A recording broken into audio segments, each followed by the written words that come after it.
Nazi Germany कोई अन्य समाज से अलग होने के लिए थी। यह हिटलर की इच्छा थी, सबसे सशक्त राष्ट्र का नेतृत्व करने का सपना।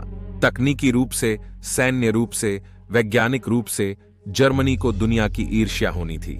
बर्लिन, जो जर्मनी का नाम प्राप्त करेगा, इतिहास के समयों में सबसे विकसित और समृद्ध शहर बनेगा, जिसकी भव्यता रोम और एथेंस जैसी प्रसिद्ध राजधानियों को छाया में छोड़ देगी। फिर भी सत्ता में आने के सिर्फ 12 वर्षों के बाद बर्लिन खंडहर में बदल गया, जिसे सहयोगी वायु हमलों में तोड़ दिया गया था। इसके नागरिक नष्ट आपूर्ति लाइंस और सुविधाओं के कारण गंदगी में रह रहे और मुख्यतः मलबा और शवों से भरे शहर की रक्षा कर रहे थे, जबकि लगातार गोलीबारी और T-34 टैंकों की ध्वनि नजदीकी होती जा रही थी।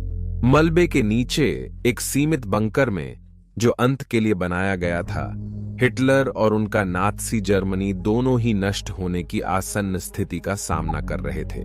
यह फ्यूरर अडोल्फ हिटलर के अंतिम दिनों की कहानी है। विश्व की युद्धों में आपका स्वागत है।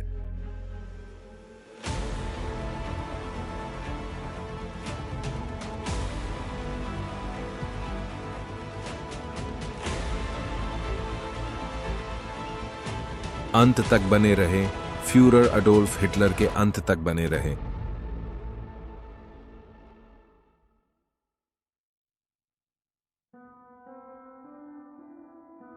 विश्व की युद्धों में आपका स्वागत है। 1936 में बर्लिन में जर्मन नेतृत्व के लिए बंकर का निर्माण शुरू हुआ था, जो वायु हमला आश्रय के रूप में शुरू हुआ था। लेकिन 1954 के अंत तक जर्मनी की स्थिति गंभीर होने के साथ इसकी भूमिका बढ़ गई। चांसलरी भवन के निकट स्थित बंकर में 2 आपसी रूप से जुड़े आश्रय थे, जिसमें मूल आश्रय को ऊपरी या आगे का बंकर कहा जाता था, जबकि दूसरा निचला बंकर, जो फ्यूरर बंकर बन गया, कुछ 2.5 मीटर आगे भूमिगत था और इसे एक कंक्रीट छत के साथ अतिरिक्त सुरक्षा प्रदान की गई थी, जो 3 मीटर मोटी थी, जिसका उद्देश्य सबसे भारी संयुक्त बम को छेदने से रोकना था। यहां से फ्यूरर और उनके ऊपरी तबके जर्मनी के युद्ध प्रयासों का नेतृत्व करने के साथ साथ शहर की रक्षा कर सकते थे, जबकि बम और तोप के गोले ऊपर निरंतर बरस रहे थे। बाहरी बलों के साथ संचार प्रारंभ में टेलीफोन और रेडियो के माध्यम से अविश्वसनीय हो गया और फ्यूरर अंततः हिटलर युवा के लड़कों का सहारा लेने पर मजबूर हो गए, जो हिटलर से वेहरमाख्त के बचे हुए कुछ अधिकारियों तक लिखित संदेश ले जा रहे थे। ऐसा एक दौड़ने वाला अर्मिन लेहमान था, जो केवल 16 वर्षीय होने पर खुद को उस फ्यूरर के सामने पाएगा जिसे वह पूजता था। लेहमान ने बाद में याद किया कि उस सुनसान अंतिम दिनों में भी फ्यूरर में विश्वास कैसे सर्वोच्च रहा, याद करते हुए, मेरे मन में कभी नहीं आया, तब भी जब बम बरस रहे थे, कि हम हारेंगे। हिटलर को 16 जनवरी 1945 को बंकर में निवास करने के लिए मजबूर किया गया था। विपरीत प्रचार के फ्यूरर ने युद्ध के दौरान बर्लिन में शायद ही समय बिताया, लेकिन अब वह राजधानी के नीचे प्रेमिका ईवा ब्राउन के साथ था। उसकी मानसिक स्वास्थ्य, पार्किंसन रोग की शुरुआत और डॉक्टरों द्वारा दी गई दवाओं के मिश्रण के कारण खराब हो रही थी। जर्मन तकनीकी श्रेष्ठता में मजबूत विश्वासी होने के नाते उन्होंने आश्चर्य शस्त्रों जैसे कि मी 260 जेट फाइटर, 2 बैलिस्टिक मिसाइल और माउस सुपर हैवी टैंक में विश्वास किया कि ये जर्मनी की किस्मत बदल देंगे। लेकिन धीरे धीरे यह विश्वास उन्हें वास्तविकता से अलग करने लगा, जब ऐसे शस्त्रों के समर्थन की आधारिक संरचना सहयोगी बम वर्षकों द्वारा धूल मिलाने लगी। बंकर ने हिटलर को उस वास्तविक दुनिया से और अधिक अलग करने में सहायता की जिसमें वह रह रहे थे। इसे भव्यतम ढंग से सजाया गया था। हिटलर के प्रिय चित्रकार फ्रेडरिक द ग्रेट की एक पेंटिंग और अच्छी तरह से भरे शराब के केलर के साथ।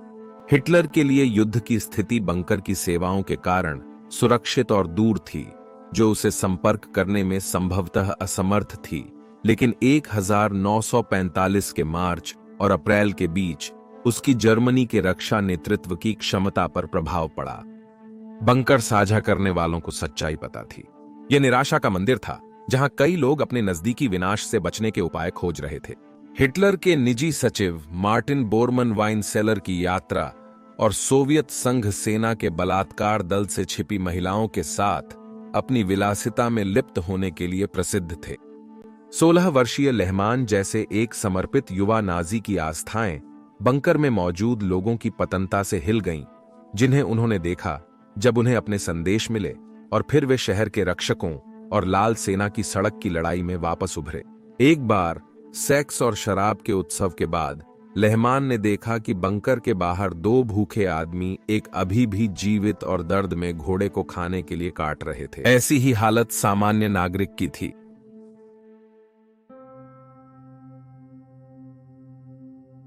एक 1945 के अप्रैल की शुरुआत तक लगभग 2.25 मिलियन लाल सेना के सिपाही जर्मन राजधानी के आउटस्कर्ट्स पर आगे बढ़ चुके थे और 2 सप्ताह के भीतर ही निर्धारित जर्मन प्रतिरोध के बावजूद शहर के केंद्र में पहुंच गए थे। महीने के बाकी समय हिटलर लहमान की तरह रक्षकों को खोदते हुए केवल कुछ सैकड़ों यार्ड दूर लाल सेना से भूमिगत रहेंगे। सोवियत संघ सेना ने शहर के अंदर लड़ाई करते हुए उसे पूरी तरह से घेर लिया, क्योंकि जोसेफ स्टालिन नहीं चाहते थे कि नाजी नेतृत्व भाग जाए। उन्होंने पश्चिमी दिशा में तकनीकी रूप से अभी भी जर्मन नियंत्रण में बाकी जर्मनी के साथ सभी संचार को भी विच्छेदित कर दिया। हालांकि कई जर्मन कमांडर अब वास्तव में एक फ्यूरर के बिना थे, जिसने पहले युद्ध प्रयास को अधिकतर व्यक्तिगत रूप से निर्देशित किया था। हिटलर ने यह भी देखा कि अगर लोगों को लगता था कि वह आत्मघाती या अतर्क संगत हैं, तो अब उनके आदेश भी नजरअंदाज किए जा रहे थे।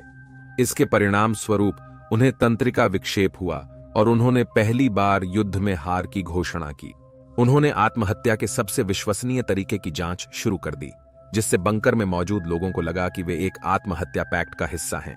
लुफ्तवाफे के प्रमुख हरमन गोरिंग ने हिटलर की कमजोरी के कारण जर्मनी की नेतृत्व की पुनर्स्थापना का प्रस्ताव दिया, लेकिन हिटलर ने इसे देशद्रोह माना, गोरिंग से इस्तीफा मांगा और उन्हें गिरफ्तार करवाया। बाद में बंकर के पास ब्रिटिश ब्रॉडकास्टिंग कॉरपोरेशन से खबर आई कि हिटलर के समय के एसएस प्रमुख हाइनरिच हिमलर ने पश्चिमी सहयोगियों से संवाद किया और उन्होंने मान लिया था कि हिटलर मर चुके हैं और वे फ्यूरर की भूमिका संभाल चुके हैं। हिमलर ने जर्मनी के बचे हुए भाग के समर्पण का प्रस्ताव दिया, लेकिन सिर्फ उन्हें और नहीं सोवियत संघ को, जो अस्वीकार कर दिया गया। हिटलर ने गुस्से में हिमलर की गिरफ्तारी और मौत के आदेश दिए। बंकर में हिरासत में रहने वाले एसएस प्रतिनिधि हरमन फेगेलाइन, जिन्हें एक दिन पहले देशभक्ति के आरोपों पर गिरफ्तार किया गया था, उन्हें चांसलरी गार्डन्स में चेतावनी के रूप में गोली मार दी गई, ईवा ब्राउन की विनती के बावजूद। फेगेलाइन की बहन ग्रेटल उनकी पत्नी थीं और वे जल्द ही माता बनने वाली थीं। 1945 के अप्रैल 28 को बंकर से आई रिपोर्टों ने दिखाया कि लाल सेना अब जर्मनी के केंद्र पोत्सदामर प्लाट्स पर पहुंच चुकी थी और बंकर से सिर्फ किलोमीटर की दूरी पर थी। हिटलर के मन को अपनी स्थिति और उसकी दवाओं के प्रभाव से घूम रहा था। फिर भी उसे समझ आ गया था कि उसका समय समाप्त हो चुका था। उसकी सेना विखंडित हुई, राजधानी नष्ट हुई और उसके विश्वसनीय आंतरिक वृत्त भी उसे त्याग रहे थे। हिटलर के लिए बचा केवल यही काम था कि वह अपनी मौत की तैयारियां करे, ताकि एक अवज्ञा की घटना में वह कम से कम किसी हद तक अपनी शर्तों पर जा सके। 19 अप्रैल की उस रात मध्य रात्रि के कुछ समय बाद हिटलर ने ईवा ब्राउन से उनकी सेवा और समर्पण की सराहना में विवाह किया। यह इरादा था कि वे दिन में ही शादी करें, लेकिन कानूनी विवाह के लिए बंकर में कागजात नहीं थे, जिसने वकील माइकल वागनर को युद्ध विनाशित सड़कों के माध्यम से एक आर्मर कार में निकलने के लिए प्रेरित किया, ताकि वे उनके लिए यह प्राप्त कर सकें, रूसी हथियारों की आग को टालते हुए। हिटलर ने ब्राउन से मिला जब वह उनके आधिकारिक फोटोग्राफर की सहायक थी। उनके राजनीतिक करियर की प्रारंभिक अवधि में मध्यवर्गीय कैथोलिक पृष्ठभूमि की ब्राउन ने अपना समय हिटलर के साथ सार्वजनिक नजरों से बाहर तब तक बिताया जब तक नात्सी प्रचार के अनुरूप नहीं होता, और खुद को स्कीइंग और तैराकी में व्यस्त रखती थी।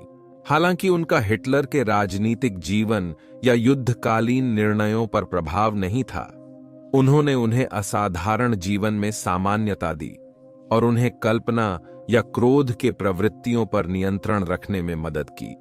अंत तक वफादार रही। उन्होंने बर्लिन बंकर में छोड़ने का सुझाव मना कर दिया, भागने की सलाह के बावजूद। उसकी वफादारी उसे अंतिम घंटों में याद आ रही थी। मार्टिन बोरमन और नात्सी प्रचार मंत्री जोसेफ गोबेल्स समारोह के साक्षी थे।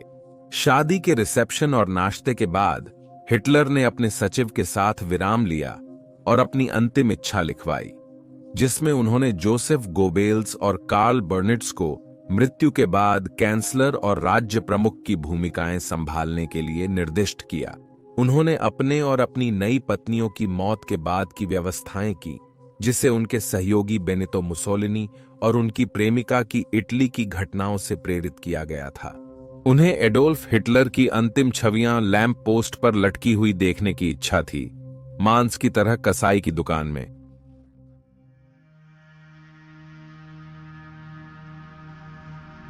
30 अप्रैल की शुरुआत में हिटलर ने अंतिम बार युद्ध नीति देखी। शायद गुप्तता से 11वें घंटे में चमत्कार की प्रार्थना कर रहे थे। ऐसा कुछ नहीं था। शहर के आसपास की जर्मन सेनाओं को घेरा गया और धीरे धीरे मरने के लिए छोड़ दिया गया। अब उनमें से किसी ने भी उसकी मदद नहीं की। लुफ्तवाफे का पतन हो चुका था और अधिकांश नाजी पायलटों को सबसे कट्टर को छोड़कर पश्चिमी सहयोगियों से भागने के लिए हवाई यात्रा करवाई गई। सोवियत संघों के हाथों में बंदी नहीं होना चाहते थे। 200 घंटों के आसपास हिटलर ने बंकर के स्टाफ डॉ अर्नस्ट श्नेक सहित से मुलाकात की, जिन्होंने पहले डाचो नजरबंदी शिविर में लोगों पर प्रयोग किए थे। हिटलर को देखते हुए उन्होंने बाद में फ्यूरर को कमजोर, झुका हुआ आदमी के रूप में वर्णित किया, जिसके अंग हिल रहे थे, आंखें खून से भरी हुई और चेहरा भावहीन था। फ्यूरर ने उन्हें उनके काम के लिए धन्यवाद किया और चिकित्सा स्टाफ को मिसेज ईवा हिटलर की उपस्थिति वाली अंतिम पार्टी में शामिल होने के लिए छोड़ दिया। उत्सव के दौरान श्नेक ने शौचालय जाने का निर्णय लिया और उन्होंने हिटलर और एसएस चिकित्सक वर्नर हास्य की बातचीत सुनी, जिसमें हिटलर ने बताया कि वह अपनी पत्नी के समान समय पर मरना चाहते थे। योजना में हिटलर और ईवा साइनाइड गोलियां लेने और एक दूसरे को गोली मारने की परिकल्पना थी, लेकिन ईवा अपने पति को गोली मारने में संदेह व्यक्त कर रही थी। हिटलर को साइनाइड की असफलता का डर था, इसलिए उन्होंने इसका परीक्षण अपने कुत्ते ब्लॉन्डी पर किया, जो तुरंत मर गया। 600 घंटे पर सोवियत संघ सैनिकों के चांसलरी भवन पर हमले को रोका गया और हिटलर को सलाह दी गई कि उनके पास बंकर को कब्जा करने के लिए 24 घंटे से कम समय बचा है। 1 घंटे बाद हिटलर ने अपनी पत्नी का पीछा किया ताकि वे आखिरी बार धूप में आनंद ले सकें। हिटलर ने जिस युद्ध की आवाज ने उन्हें अंतिम बार वापस हटने के लिए मजबूर किया, उसके पहले ही प्रवेश द्वार तक पहुंचने में मुश्किल हुई। उस दिन बाद में जोड़े ने दोपहर का भोजन किया और शेष स्टाफ का आभार व्यक्त किया।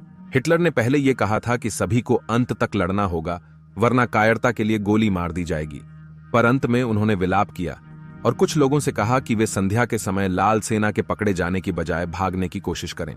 दोपहर 1:30 बजे अडोल्फ और ईवा हिटलर ने अपने निजी कक्ष में खुद को बंद कर दिया।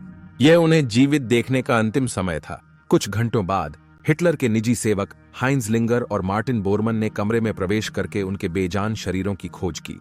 फ्यूरर वह आदमी जिसने इतिहास की सबसे विनाशकारी युद्ध की उत्पत्ति की थी, जिसने लाखों लोगों पर औद्योगिक पैमाने पर ऐसी पीड़ा देखी थी, वह मर चुका था। पुरुषों के बयानों के अनुसार जो जोड़ी 2 दिन तक शादी नहीं कर पाई, उन्हें सोफे पर मिला जहां ईवा हिटलर अपने मंदिर से खून बहाते हुए बैठी थी, क्योंकि उन्होंने खुद को गोली मारी थी। वहां ईवा सापेक्ष शुद्ध लग रही थी, परंतु हवा में बादाम की महक थी, जो हाइड्रोजन साइनाइड के उत्सर्जन का संकेत थी।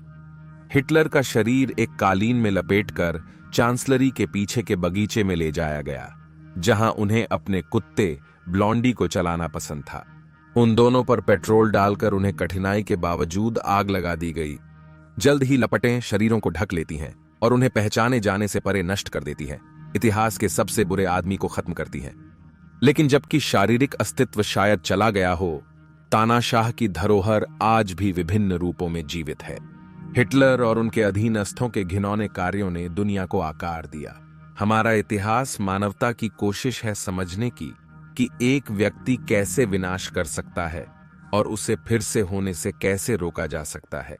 दुखद यह है कि तानाशाह और उनके युद्ध जो हर महाद्वीप पर चलते हैं, वह एक पाठ है जिसे हमने अभी तक पूरी तरह से सीखना है।